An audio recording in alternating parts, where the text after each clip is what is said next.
नमस्कार दोस्तों, आज हमारे पास में एक वीवो का फ़ोन है और आपका भी वीवो का फ़ोन में अगर फ्लैश लाइट वर्क नहीं कर रहा है, तो आज इसी के बारे में बताने वाले हैं। देखिए, फ्लैश लाइट हमने जलाया और फ़ोन में फ्लैश लाइट नहीं जल रहा है। ये प्रॉब्लम जो आती है, क्यों आती है और किस तरीके से इसको सॉल्व कर सकते हैं, ये हम स्टेप बाय स्टेप दिखाएँगे। सबसे पहले तो ये रहा बोर्ड। अब बोर्ड पे ध्यान से अगर आप देखेंगे तो फ्लैश लाइट यहाँ पे फ्लैश जो लाइट है, वो डैमेज है एक साइड से। एक कॉर्नर से जो है हमारा डैमेज हो चुका है। तो डैमेज होने के बाद आप इसे किस तरीके से इसको रिपेयर के या चेंज कर सकते हैं, इस बारे में हम देखेंगे। तो सबसे पहले आपको देखिए, मैंने जो यहाँ पे पेस्ट यूज़ किया है वो पीपीडी प्लस में हमारा फ्लक्स है, दोनों को मिक्स किया हुआ है। इससे क्या होता है कि बहुत ही जल्द जो है कोई भी कंपोनेंट हमारे निकालने में आसानी से आराम से निकल जाता है।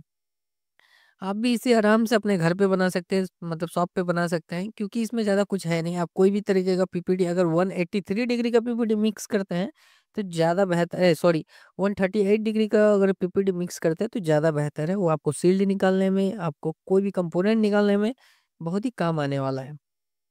और यहाँ पे जो ये डैमेज है, इसलिए हम इसे तोड़-उड़ के किसी भी तरीके से निकाल सकते हैं, कोई फ़र्क नहीं पड़ता है। बस इतना ही है कि आस-पास के कंपोनेंट में फ़र्क नहीं पड़ना चाहिए। और एक फ्लैश लाइट को अगर आप निकालते कैसे हैं, उसके बारे में भी बताएँगे कि कोई भी बोर्ड से अगर फ्लैश लाइट को निकालना हो, तो उसे कैसे अच्छे तरीके से हम निकाल सकते हैं ताकि डैमेज ना हो और उसे हम कहीं भी यूज़ कर सकें। सबसे पहले तो आप देख सकते हैं, इसको हमने जैसे-तैसे करके हम निकाल रहे हैं। खाली नीचे का प्रिंट को डैमेज ना होने दें, इसको ध्यान में रखते हुए। उसके बाद जो है यहाँ पे हम जब दूसरे बोर्ड से निकालेंगे, उसमें हम पूरा ध्यान देंगे कि आखिर इसे निकालना कैसे है। देखिए, ये निकल गया हमारा, देख सकते हैं। हमारे पास ये 3 लाइन दिख रहे हैं, मगर आपको 2 ही है। यहाँ पे जो 3 प्रिंट है, 2 प्रिंट हमारा 1 है और 1 प्रिंट 1 है। तो इससे कोई दिक्कत नहीं है, आपको इसे वो अच्छे से क्लीन कर लेना होगा। क्लीन करने से पहले यहाँ पे जो है इसको हम एक बार ये कर लेंगे, रीसोल्ड कर लेंगे, ताकि जो हम नया फ्लैश लाइट लगाए उसमें आसानी से ये लग जाए।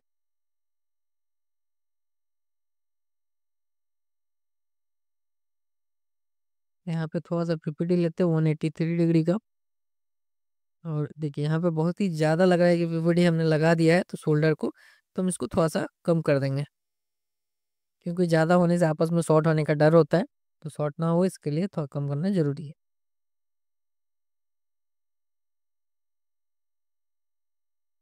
देख सकते हैं, कम कर दिया हमने। अब जो है यहाँ पे हम क्या करेंगे, चलते हैं एक बोर्ड पे। ये पहले इसको साफ कर लेते हैं अच्छे से, क्लीन करके आपको दिखा देते हैं। उसके बाद चलेंगे हम दूसरे बोर्ड पे, जहाँ पे हमें फ्लैश लाइट को निकालना है। वीडियो को देखिए, ज़्यादा फास्ट करने से आपके लिए अच्छा नहीं होगा। जितना ही नॉर्मल वीडियो हो उतना ही बेहतर रहेगा। थोड़ा समय आपको देना पड़ सकता है, मगर आपको कुछ न कुछ सीखने को मिलेगा इससे, और बेहतर ही सीखने को मिलेगा अगर आप थोड़ा समय देते हैं।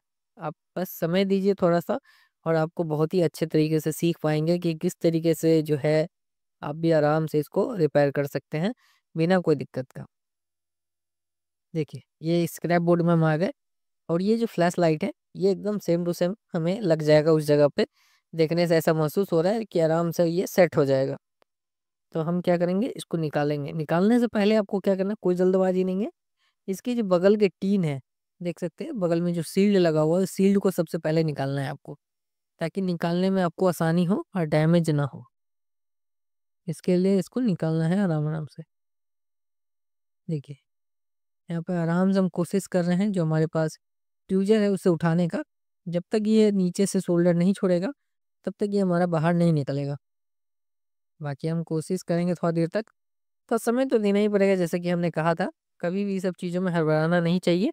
आपको आराम से काम करना है, निकालने में थोड़ा समय लग जाता है। और आपको यहाँ पे पेस्ट भी जितना हो सके ज़्यादा करके यूज़ कीजिए, ताकि जल्दी से जल्दी आपका काम बन सके। देखिए, किस तरीके से हम निकालने की कोशिश कर रहे हैं यहाँ पे, चारों तरफ से। देखिए, इधर से निकल गया, और ये मेरा शील्ड जो है बाहर आ चुका है आराम से, ठीक है। जब शील्ड आपका बाहर आ जाए, अब यहाँ पे करेंगे हम क्या, स्क्रैच। यहाँ पे करेंगे अच्छे से स्क्रैच। स्क्रैच इसलिए करना पड़ता है क्योंकि यहाँ पे ज़्यादा मुझे सोल्डर लगाना है, जिसके कारण बोर्ड ज़्यादा हीट हो सके। बोर्ड जितना ज़्यादा हीट होगा उतना जल्दी हमारा नीचे का शोल्डर जो है वो छोड़ देगा। जो हमारा फ्लैश है, वो शोल्डर छोड़ने के कारण हम वहाँ से आराम से उठा सकते हैं, कोई हमें दिक्कत नहीं होने वाला है। और एक चीज़, अगर हॉट गन का भी यूज़ करना है आपको, तो हॉट गन का यूज़ कर सकते हैं, मगर बहुत ही कम टेम्परेचर पे। जैसे कि मेरे पास 861 DW है, उसका जो इस्तेमाल हम करेंगे सिर्फ़ 320 डिग्री के टेम्परेचर पे, और 60 का हमारा हीट रहेगा। कब? जब हम देखेंगे यहाँ पे अच्छे से बोर्ड हीट हो चुका है, तब। किस तरीके से, वो भी हम यहाँ दिखाते हैं। देखिए, अभी हम कोशिश करें, मगर निकल नहीं रहा है, ज़बरदस्ती नहीं कर सकते, नहीं तो डैमेज हो जाएगा। ठीक है, देखिए हल्का-सा हॉट गन हमने इस्तेमाल किया और आयरन से घसकाया इसको, यह घसक गया। यानी कि हमारे देखिए आराम से निकल गया। अगर हॉट गन ज़्यादा देर तक इस्तेमाल करेंगे, तो आपका फ्लैश लाइट जल जाएगा। इसलिए आपको एकदम हल्का सा करना है इस्तेमाल। इसके बाद हम आ जाते हैं जो बोर्ड पे लगाना है वहाँ पे। यहाँ पे हम यही पेस्ट देंगे थोड़ा-सा, ठीक है। इसके बीच में हमें जो पेस्ट है ज़्यादा भी नहीं देंगे, इसके लिए हम निकाल रहे हैं। देखिए, यहाँ पे हल्का-सा हमने पेस्ट दे दिया। अब जो हमने निकाला था वहाँ से लाइट को, वो लेते हैं। सबसे पहले इसको हीट करके एक बार चेक कर लेते हैं कि यहाँ पे हीट करने से सही है, जो मेल्ट हो रहा है कि नहीं मेल्ट हो रहा है।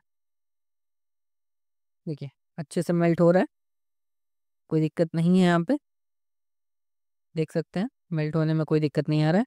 अब लेते हैं हम यहाँ पे जो हमारा लाइट है, ठीक, कहाँ रखा हमने देख लेते हैं एक बार।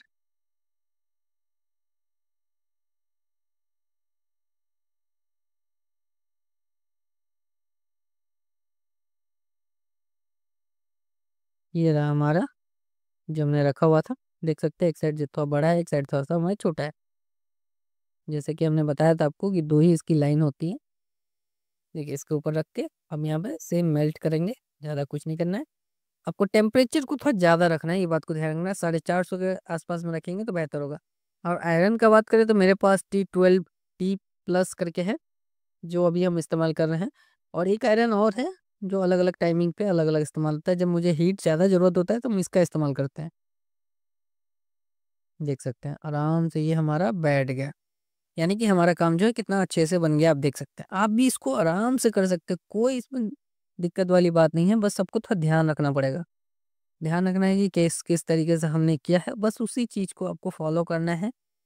हॉटगन का इस्तेमाल बहुत ही कम करना है, और थोड़ा-सा समय देना है। बोर्ड में से कोई भी कंपोनेंट निकालने के लिए समय देना बहुत ही ज़्यादा ज़रूरी होता है। देखिए तो बिल्कुल भी डैमेज हुआ है कहीं पे? हल्का-सा ये बता सकते हैं? कहीं भी फ्लैश लाइट डैमेज नहीं हुआ है। अब हम जला के दिखा रहे हैं आपको फ्लैश लाइट का कि क्या मेरा फ्लैश लाइट जल रहा है कि नहीं जल रहा है। नीचे ऐसा करते हैं, आजा, देखिए आ गया। अब फ्लैश लाइट जलाते हैं, देखिए जल गया। ये देखिए कितना मस्त जल रहा है। बिल्कुल कोई दिक्कत नहीं है, कोई परेशानी नहीं। ऑन ऑफ भी करके दिखा देते हैं, ऑफ, ये हो गया ऑफ। तो वीडियो कैसा लगा ज़रूर बताइएगा। वीडियो अच्छा लगा तो प्लीज़ वीडियो को लाइक कीजिए, चैनल को सब्सक्राइब कीजिए, और वीडियो को शेयर करना बिल्कुल मत भूलिएगा, ताकि हम और भी ज़्यादा से ज़्यादा लोगों तक पहुँच सके और उनको भी अच्छे से जानकारी दे सके। वीडियो देखने के लिए आप सभी का थैंक यू सो मच।